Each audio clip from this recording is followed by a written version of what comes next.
Ito ang saysay kung bakit nag-ibon-ibon ang libo-libo ngayong araw. Ginugunita at sinasabihan natin ang milyong-milyong Pilipinong tumugol sa tawag ni Cardinal Sin upang bumuo ng isang human barricade laban sa mga kakiligera ng diktadorya. Commissioner Ogi, natatandaan ko, yung mga panahong nangyayari yun, ikaw ay isang buhay na saksi ng EDSA Revolution. Opo, ako ay 3 years old noon. Talaga? Hindi, ako po ay mga siguro nasa 16 years old. Mga gano'n. Kaya mulat na mulat po ako. Naalala ko pa noong panahon yun, ako po ay nasa ibabaw ng isang ospital. Sapagkat sa kalukuyan po ay meron ako mamami na ginagamot. At nasaksiyan ko po dahil ito po sa EDSA, yung ospital na po yun. Yan po yung dating polymedic. At nangunan ko pa po ng video na may isang lumaragas ang tabi mula sa isang kalye dun sa may EDSA, sa corner na. Magandang umaga po. At nakita ko po na people power talaga ang nigil doon sa lumaragas ang tabi yun. At nakita ko, nagsisigawan sila, napakagandang. Nakakita rin ako ng mga madre na tumitigil dito sa tabi nito. Makikita ko talaga ang puwersa ng people power. Alam mo, Commissioner Ogi, mahalaga yung pagkakaroon ng pagdiriwang at paggunita ng mga saysayang araw nito para mapahalagahan ng mga kabataan natin. Sino ba dyan yung mga below 28 years old? Taas ang kamay! Wow, lahat ng 28 years old! Alam niyo po, yung halaga kung bakit tayo nakakapag-Twitter ngayon, Instagram, Facebook, lahat po yan ay bunga na sa petition ng mga kapag-ilamin na mula sa EDSA Revolution. Napapamasa natin ngayon ang tuloy na kalayahan na dapat po bumili ang mga namin tulong sa revolution. Sa ating kaliwa, makikita ang pwersa ng mga sundalo mula sa tahang lakas ng Pilipinas. Pinaunahan sila, hindi ginawang Duterte. Nangangaganap ngayong araw bilang si dating Pangulong William Ramos. Hindi na nakasutasanan ang pagkat ng mga mamamayan sa pangunguna ni Senator Bam Aquino. Hindi dapat malimutan ng bayan na puno ng pangamba ang bawat siguro ng nangyari ang kalungan ng 1986. Subalit, binumot ng suporta ang pwersa ng mga nagre-rebelde sundalo sa kanilang pagtawid sa EDSA. Sinaunahan at pinaligiran sila ng mga madreng may tangang-tangang rosaryo at statwa ng Birheng Maria. Kakaibang pagkagap ang naranasan ng mga sundalo mula sa taong bayan, pinahid ang pawis, nilaya ng bulaklak at pagkain, pinamayan, nabutan ng rosaryo sa katawan ng tao sa EDSA noong panahon yun. Umabot ng 1 oras bago nakatawid ng tuluyan ng tabo ni Minister Enrile sa Camp Crame. Noong araw na iyon, muling nakita ang pagkakabit-bisig ng iba't ibang Pilipino.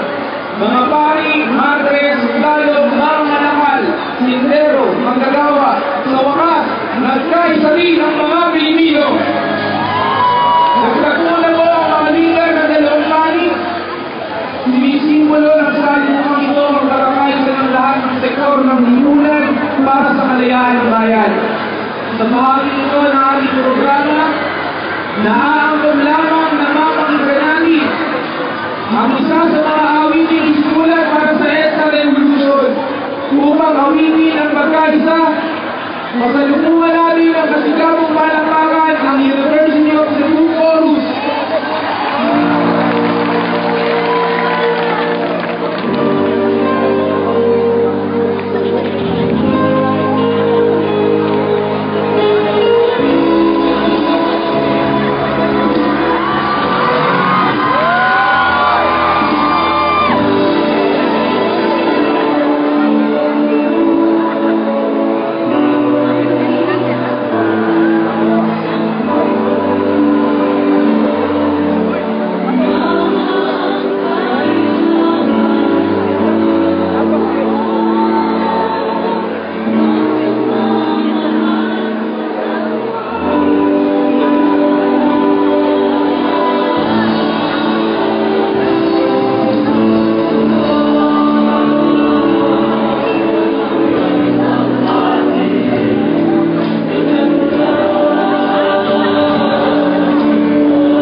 Dala ni Father Arnold ang estatwa ng Our Lady of Fatima bilang pagkalala ng rosaryo at emosyon kay Virgen Maria ang nagpalakas sa loob ng mga Pilipino noong 1986. Kung inyo pong mapapansin sa LED screens, hawak-hawak po ni Dingdong Dantes na gumaganap bilang si General Ramos ang bandila ng Pilipinas.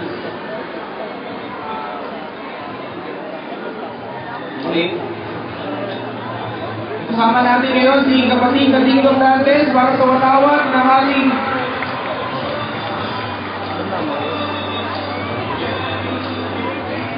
kapiling dating ngayon ang kapatid na Martin Mabayani ng si Liloy Aquino, dating si Senator Boots Aquino, si Senator Boots. Magandang umaga.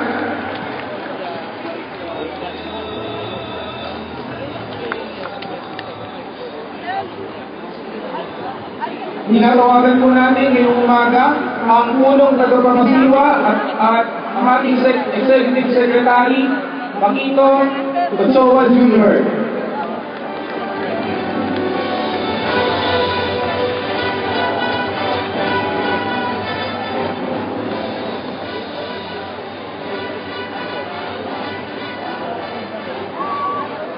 Magandang umaga sa ating lahat.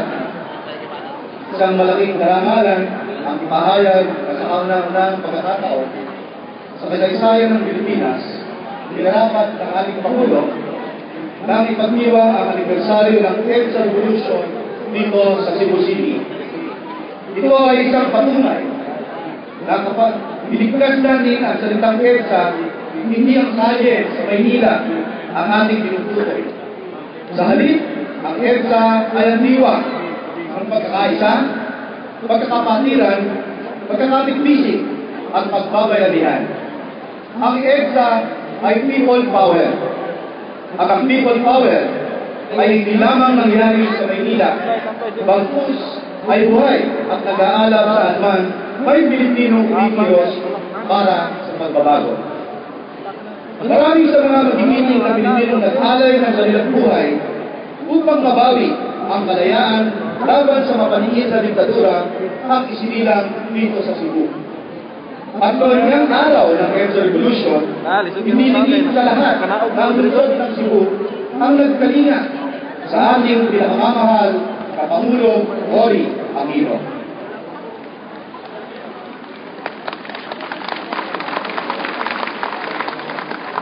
Subalit bukod dito, mayroon pang isang mahalagang dahilan kung bakit nararapat lamang na sa Cebu ipagdiwang ang anibersaryo ng EDSA. Kapit-bisig tungo sa pagbangon. Ito ang tema ng ating pagdiriwang ngayong taon. Noong tumama ang bagyong Yolanda at Kapisayaan, ang Cebu ang siyang naging sentro ng koordinasyon at pinagmumulan ng lahat ng mga ginamit para sa relief and rescue operations upang mabilis na makabangon ang ating mga kababayan sa Leyte, Samar, Iloilo, Aklan at Ninghe, Palawan at iba pang mga lugar sa Kapisayaan. Patitling ng buong bayan ng mga mamamayan sa produksyon at pawis upang masigurong aabot ang tulong sa mga nasabing salatang lugar. Ito naman ang kwento ng people power ngayon. Mga kababayan, ang Pangulo ng Republika ng Pilipinas, His Excellency Benigno Simeon Aquino III.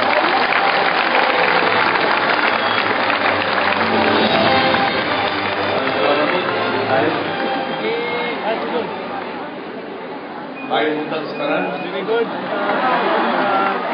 Executive Secretary John Ochoa, members of the Cabinet President, Secretary Marwan, Secretary Benson, Secretary Bonso Smith, Secretary Nico Silva, Secretary Sari Coloma, Your David San, Secretary Real Metras, Secretary P. Lacson, Senator Papakino, Governor Vice Governor Andres Mampane, Mayor Mike Rama, members of the House of Representatives, President, Congressman Del Mar, Congressman Abel de Rosa, Congressman Puyas, Congressman and Congressman Sube, the Chief of Staff, Manuel Manny Bautista, the Major Service Commanders, Police Director General Alan Purisma, members of the Officer for President, Tito Woods, Head of Stalwart, Anatomius Peña, Sister Trinidad Cruz, Atty.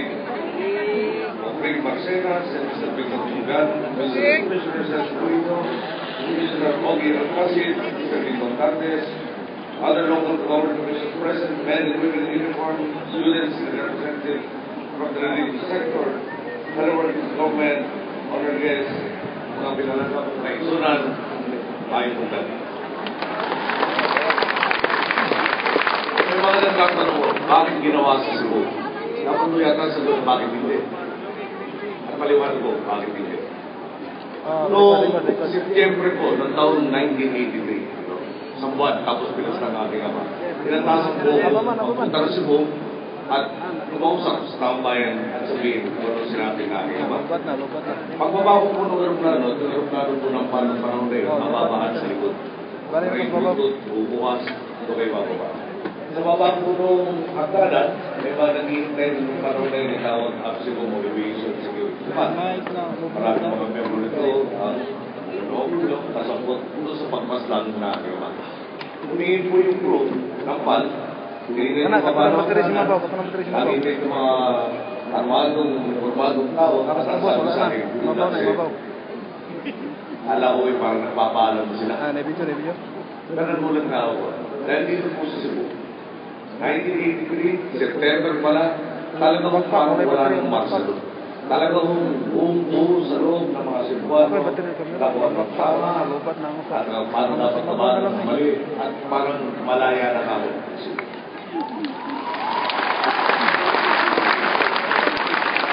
Ang sa akin, kung sasabihin natin kung ang huling yugto, o huling kabanata, na pakikipaglaban may balik ng demokrasya na nangyari sa EDSA, pwede natin siguro masabi ang unang yugto ng usapan sa Cebu. Kaya dapat lamang nagultay natin. Dahil ko po po, pagkatapos kung galing pinatawag natin na, tapos na tayo kaya. Tumuho siya, tapos sa Maynila, tumuho siya sa Cebu para tumulong yung tinatawag na civil disobedience campaign. Sabi ko mga sa karantayan na alala para ito, kung saan hindi mo boycott dapat yung mga tinatawag na road reforms. Ang ibig sabihin ko nun, bakit natin tatangilihin ang mga produkto, yung mga tao, mga pwede.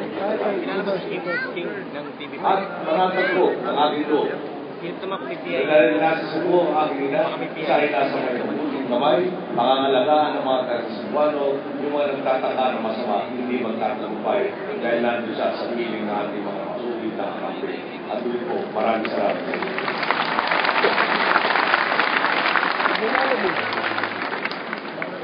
Mapapansin po niyo, wala po akong telegram at araw na kung hindi po nagustuhan yung talumpating ginawa. Kaya magpapasensi rin yung medyo paikot-ikot yung ating talumpating itong araw na ito. Dahil gusto ko malaman yung galing po sa puso ito.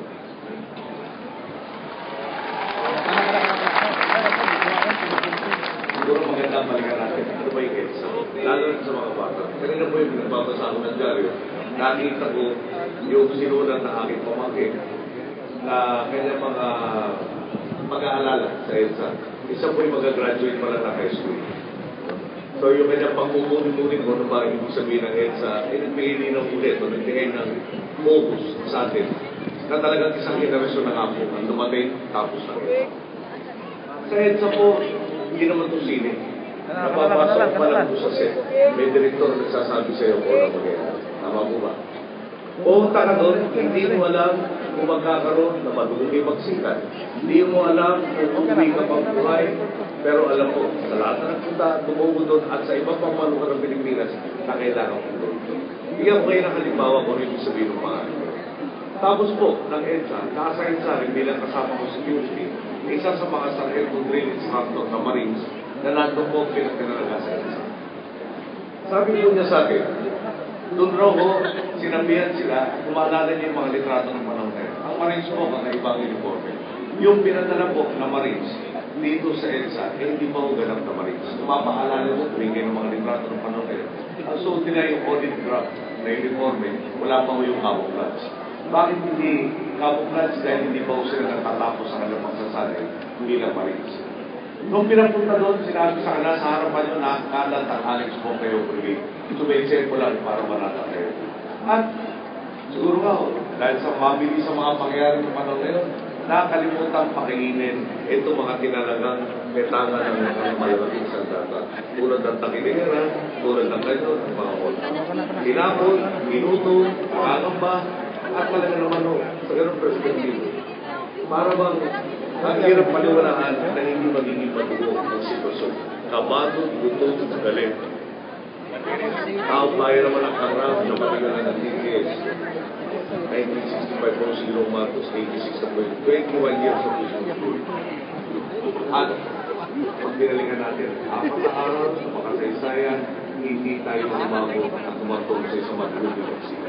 Na kung nangyari, baka nangyari po, hindi pa ako sa ngayon po, doon meron sa EDSA, nakita natin sa Cardinal Sin. Si Cardinal Sin, bilang isa sa pinaka-senior po, member na ating simbahan. Maliwanag ang naging mensahe na may tama, may mali. Sinasun ng Kristiyano tumindig para sa tama. At sinamahan din po tayo ng mga doon po, punta ang napakaraming tao, hindi dahil may pakinabang ako. Punta po dyan dahil nagmamalasalit ako. Pakinggan nga natin pagkikinubayan na nagmamalasalit ako sa lahat.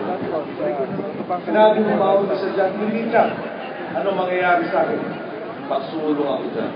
Hindi dyan po sa madre, may tanang ng Rosario, kinarating ng buhay ng tangke at nakiusap sa kapwa Pilipino. Pakingsan, huwag tayo lumabot. Huwag tayo lumabot sa maras. Tungkol sa mga ama na nagdala at ina, na nagdala ng kanilang mga anak, na habang lumalabang para sa ating karapatan, ay umaasa na papasok na ang panahon na may kinabukasan. Siguro, gusto matutong ka lang.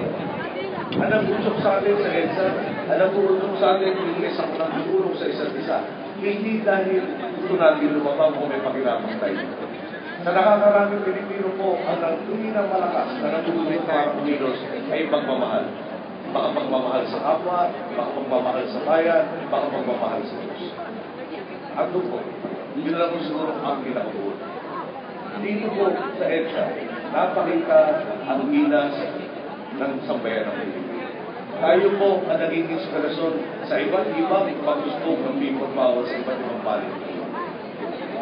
At dito nga ho, nagmumula dahil nag-umpisa tayo. May tama, may mali. May dapat ilaban at may dapat laban. At lahat dito ang inugatan may pagmamahal nga ho sa kapwa. Kung may maglala, pare-pareho tayo nasa init ng araw. Yung bullet points ko ay napakahaba. Dahil sa ito lang kaya ako narin ngayon, natin pa rin kalupas. Hindi ganito. Mga kasama, alam nyo, dito sa uling ito na ating paglilingkod sa inyo bilang Pangulo. Isa ko sa mga proyektong gagawin sa Maynila ay tinatawag na SLEX NLEX Connector. Ibig sabihin ko rin, yung North Luzon Expressway at yung South Luzon Expressway, magkakaroon na ng dugtog para hindi ka na tatahak ng EDSA kung saan magdadugtog ka ng 2 oras sa iyong biyahe. Kahit mo na panggitan, alam mo ba niyo yung unang plano niyan ay 1970s? Panahon ni Gilong Marcos, binigyan ng prangkisa yung kumpanya niya. 30 years, ginayon ng gobyerno ng NLEX, binigay sa kanila, yung 30 years, kailangan umabot na ng Pangasinan at umabot ng Lucena, Quezon, at meron pagitan nito na magtututog sa dalawa. Yung po, ang paako nila, kami na po magtutupad, bagaman, noong 1970s po, hindi ako kasama doon sa Pangasinan. Tupad po na, pagkitan. Yung EDSA po, matuturin natin kumaga parang umpisa. Umpisa na maibalik natin ang gobyerno sa unang komplikasyon niya na pag-ibran ng isang pera. Tayo po ay tumatapasan ng mga biyaya sa atin. Tinitingala ng maraming bansa at ang mulayan dahil din. Nagsalita ang taong bayan, binigyan tayo ng pagkakataon at talaga naman po. Ako po ay puso nagpapasalamat sa karangalan ng mga puno na isang lahing na talaga naman po hindi natin tingnan na kung anumang pagsubok at tumubuo ang pananampalataya.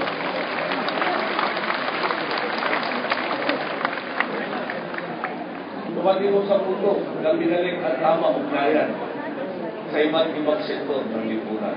Ibinalik ang kalayaan at talagang magkaroon ng pagpapalitan ng puro-puro magkaroon ng sitwasyon kung saan ang pinakamasya ng susunod sa bawat problema ang mamangkas. Alam naman po natin ng Marcelo, isa lang ang sikat, isa lang ang susunod, isa lang ang may para ng pagkawalan, isa lang ang tao. Kaya naman sa dulo po, sinabi na natin, tama na, sobrang lang. Mga kasama, habang tayo po ay nabubuhay, hindi mauubusin. Ultimo pag dumating, ang milagro na wala na tayong problema kinakarap, magiging problema. Dahil sasabihin natin, kung ano nabubuhay na ito, wala ng challenge. Tama po ba? Pero, umupo ang kumpiyansa. Tulad nung nato sa EDSA, na nasa tama ang ginagawa natin.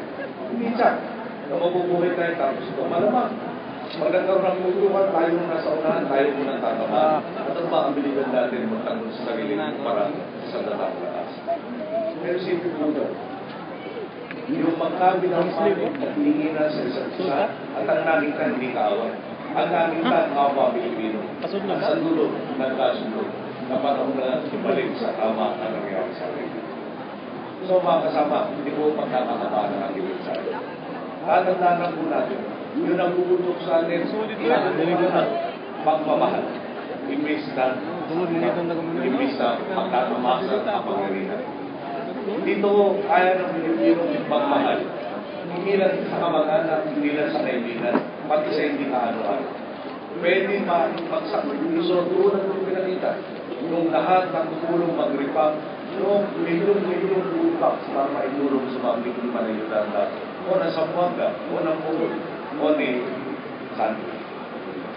Habang nandiyan po, at buo yung diwa at pananampalataya natin at yung pagtingin sa kapwa na hindi pa sa atin, ano ba ang hindi natin maabot at malalaktawan at so mga kasama, marami po salamat ulit sa lahat ng ipinakita sa aming galing mula noong EDSA noong 1986 hanggang sa kasalukuyan habang inaarap natin ng lahat ng hamon, ng mundo at ng kalikasan. Habang buubog tayo, habang nagpapahingan tayo, kakayarin natin lahat ng pagsubok na umarap sa atin sa tulong at gabay ng buhay. Magandang po, maraming salamat.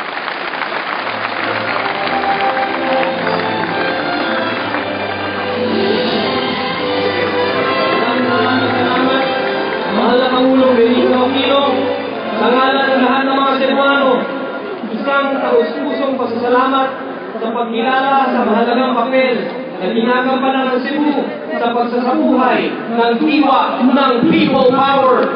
Bago magtapos sa umagang ito, gusto namin marinig ang sigaw ng Cebuano!